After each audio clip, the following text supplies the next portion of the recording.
Conspiracy theory.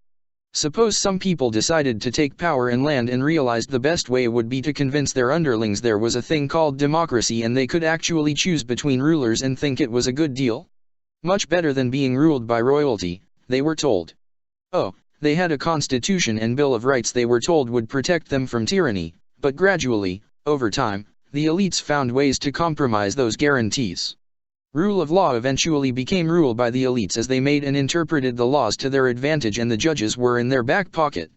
Moreover, to enhance their appeal, they gave the flock two, seemingly, distinct choices: elephants, i.e. Packys, or donkeys, i.e. Jackies. There were sometimes other choices, but they were usually irrelevant. The differences between ES and DS were slight in that both collected taxes, printed money, created debt, made war, and ran a school system that trained their flock to think they had a really good deal.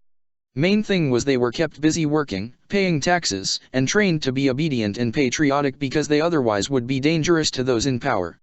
In return, the neediest underlings were given a meager level of support confiscated from other underlings, or even from themselves.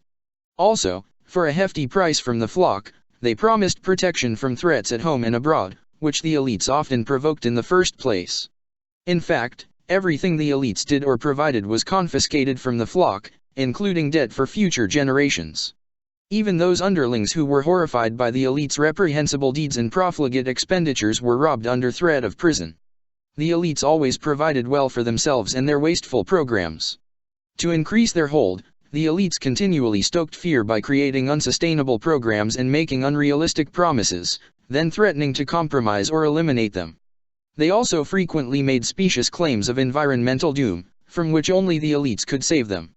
Meanwhile, they ignored the very real threat of unsustainable government spending. The debt was immense and growing inexorably towards catastrophe. Everything was always an election away from changing, thus creating an atmosphere of uncertainty and conflict between those providing the largesse and those consuming it. But the fix was in, and elections merely resulted in superficial or temporary changes for short-term effects to please one underling or the other. Any contentment was very short-lived.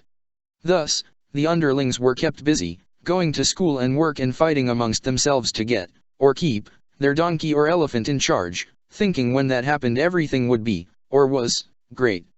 And, unbelievably, no matter how little things changed when their animal was in charge, those underlings were happy and the others weren't.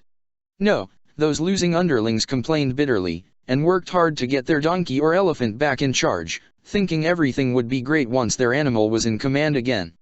And, so it goes to this day. What's your delusion, Mega, or Antifa, my fellow underling?